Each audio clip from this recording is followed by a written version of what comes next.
Prakash, you're making a return to the London Film Festival. You said you were here in 1997 last time? That's correct, yes. With my film Mrityu Dand, which was called Death Sentence. We had the premiere in Odeon, and it was great. And I was quite surprised when, after all these years, the BFI started thinking of getting the Bollywood cinema again. I had my film ready, and it's such a pleasant surprise and such a nice thing to have Chakravyuh being premiered here. This is the world premiere. In fact, the film releases in cinemas all over the world on the 24th of October. And today is the first time any audience will actually see the film, including my actors. They haven't seen the film either. Well, Prakash, welcome back to the London Film Festival. Pranab, I'd like to start with a question for you, just picking up actually on Prakash's mention there of the fact that the film's here at the festival as a gala, as a world premiere, and I think reflecting quite rightly the fact that Bollywood is a huge part of the film-going scene here in London, and Bollywood is regularly in the box office top 10 in London. For you, what would you say is the importance of having the film here, having its world premiere here in London? What's the significance for you? Well, it's obviously a very big market now for Bollywood films outside of India, and UK would easily constitute 30-40% of the market outside India. But I think more than just the business aspect of it, London is such a prestigious film festival, is such a prestigious place for a Bollywood film to be, get profiled. And I think this is going to help the entire industry get more prominence for all the hard work that, people like Prakash sir and other people back home are doing. We seldom get a stage like this to showcase all the efforts that, are being done back home. So really, really happy that we are being, the film has been selected, and I just hope that this there isn't such a long gap from '97 to now. Certainly for me, as a British viewer, the themes, the facts relating to Naxalism and the Maoist movement were new. It was certainly an education for me. How much would you say this film? How much do you expect this film also to be an education for Indian audiences as well? Well, you'll be surprised that most of the people in India are not fully aware of the real substance about this whole struggle which is going on right in the belly of India, where, in fact, as on today, almost 200 districts in the central Indian region of what we call the forests of Dandakaranya, spanning from North Karnataka, going right up to Bengal, and spanning into states like Chhattisgarh, Maharashtra, Odisha, Andhra Pradesh, Bengal, and Bihar. We usually in India, the way the newspapers report, or the way the perception is that these Naxalites are some kinds of terrorists. The social impact, the social reasons, the social you could say implications of this whole movement is not fully understood. Although the government is struggling, and in fact, just about a year ago, the Prime Minister of India in Parliament made a statement saying that Naxalism is the gravest internal security problem the country has been facing since independence. And at this point of time, as we speak here, almost 100,000 armed police, CRPF and military and Air Force are constantly battling thousands of armed guerrillas who have not let any kind of development work happen in these areas. All the mining work and the industrial kind of exploitation is being resisted.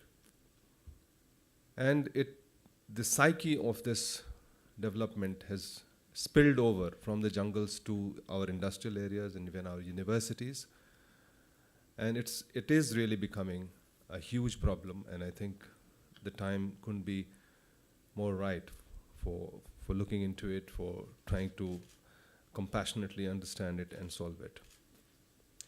Arjun Rampal, a question for you. And you. As I said before, you play Adil in the film. Literally, you play a good cop. But I think one of the strengths of this film is how balanced it is in its depiction of the role of corporations in India, whether violent insurrection is a good or bad thing or not, and the social problems that lead to people joining a movement such as Naxalism. But also, I think it gives a very nuanced depiction of the Indian police as well. I say you play a good cop, but there is, we do see police corruption and police brutality and police laziness.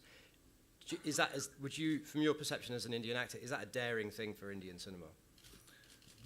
Well, when you do a Prakash Jha film, you know you're going to be, hitting topics which are absolutely real, and he's not going to mince his words while trying to explain the situation. I think what you said is absolutely correct. The point of views of the two protagonists are very, very balanced. I still believe in what Adil Khan believes in as a viewer, that if the system doesn't work, repair it.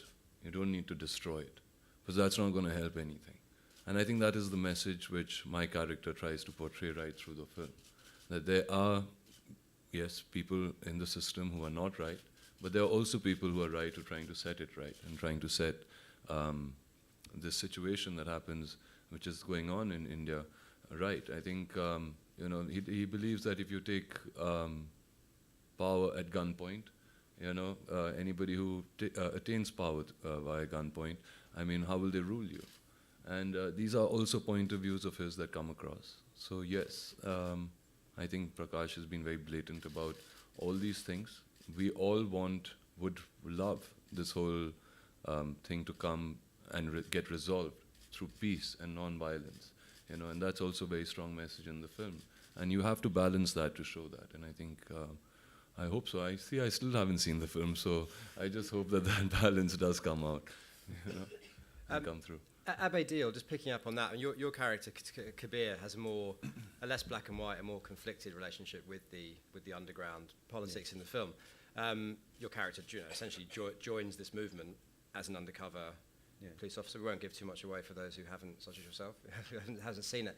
But did you have to do a lot of research into the Naxalite movement to play that character? Was it an area you already knew a lot about, or did you have to research and read a lot about it beforehand? And also, knowing you were playing that character, were you very alive to the sensitivities of playing a character within that movement as well? Well, it's been in the news for a long time, the whole Naxal issue. And you'll have reports of, the border security forces being killed by them, or you'll have news of them being killed by the border security force. And it just takes you to pick up a paper or the Tehelka magazine or anything to find out even other individual players in this scene. So you have characters like Binayak Sen, who is a doctor who is, working with the tribals, and then, he was arrested for being somewhat aiding the Naxal movement. You have characters like a Soni Suri, who's a tribal woman, who's a teacher, and really trying to strike a balance. And in a way, this is not her story, this film, but she's lived this in real life, where the cops would pick her up saying that she's an informant. Well, she works with the Naxals. Then the Naxals would pick her up after she'd be let go, and they'd say, well, you're obviously talking to the police. So many tragic stories like this. And that's one of the reasons why I picked this film, because it frustrates you. A lot of things about India frustrate you. And here was a script that dealt with a contemporary issue, one that's not going to go away. And so with that background in mind, it was the ideal character for me to play, because it just angers you so much. I, at the end of the day, will obviously be reasonable in the way Arjun's character is in the film. Obviously, violence begets further violence, but as just a person, and any one of you, if you all read those stories, you would be angered by them. And so it was a real nice challenge to go there and then just sort of push that ideal forward. And because at one level we are, we do want to make the world a better place. And it's frustrating, and you can use that frustration for a character like this.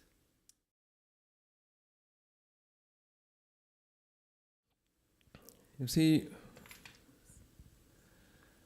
there is a paradox out there where the government says that unless and until we have access to these resources, how are we going to develop our industry? But as happens in most of the development programs, that we don't really bother about the grassroots, whether we build a dam, whether we mine in areas where we have to displace hundreds and thousands of people, and we really, in fact, whatever has happened in India in these areas, which you've actually probably, if you've seen the film, you will realize the way people have been huddled out, pushed out of the villages, and concentrated in camps closer to cities so that they can be managed easily. Greed is something which is paramount as far as these industries are concerned.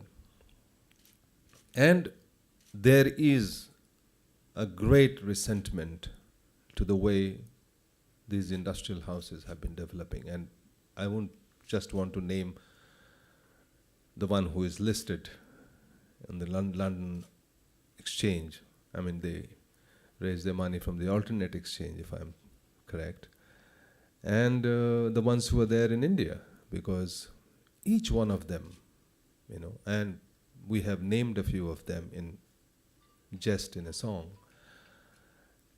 not necessarily trying to put the blame on any one industry, but the general feeling is there, and people are resenting that, and people are not letting them operate. In fact, the manganese, the bauxite, the iron ore, the coal, and especially the amount of corruption which exists in the system in India,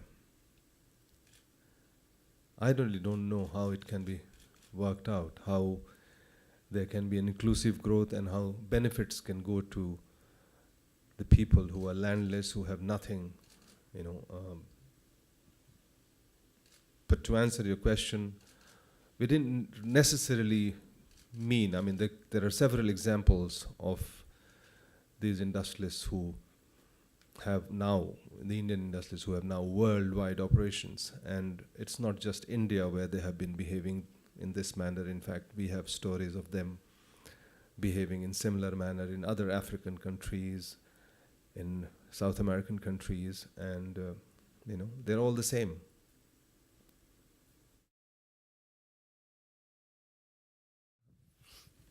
The whole movement as it stands today has gone beyond ideology. Their movement has also become business. And I have shown that in the film. If you have seen the film, you would realize that there's a whole section of Naxals who are just involved in extortion and misuse of their newfound power. The ideology exists, and I think if they're fighting, as we call in India, hak ki ladai, means like fight for your right, fight for your existence. There's nothing wrong with that. I think I support that as well, and many, and all of us will do that. But it's the means which are adopted to achieve what they're trying to. And the way they have involved the general populace, by arming them, by not really creating any kind of alternate system, because that is what would have. Like, I have been to their liberated zones, and I have been in the villages where they operate, and the situation there is as bad as or worse than the other areas of India. So nothing really has improved. To answer your question, I think it's ideologically they are driven by what they would like to do, what they the way they treat the state, and they have the ultimate kind of goal of having the red flag over the Red Fort by 2050, which is very utopian, which is something which I will never support. But look at the way violence and counter-violence takes place. And that is not going to be helpful in solving it or bringing this entire population mainstream development. I am so scared when I'm doing a film with him. And that's why I do it, because every time I'm doing Satyagraha as well. And I think Prakash just sees me in a very different light, like no other director ever has. And he gave me a part in Rajniti, which nobody thought I could play that volatile politician. Nobody thought I could play a guy from Heartland, India. And he'd offered me that film 7 years before he even started filming for it. And so I don't know, he's always seen me in a different way, and I always trust him. I think that's the most important thing with a director.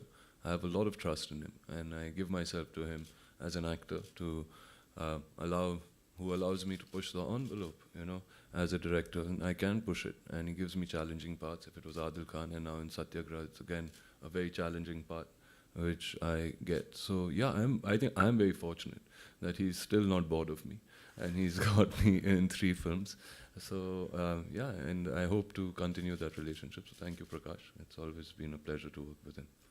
Thank you. And Abhay, same question to you. Well, I think over the years I've come to realize that filmmaking itself is a risk. I mean, either you do something that's formula, a big scale, and the risk is if you don't succeed in that, you might not be commercially viable.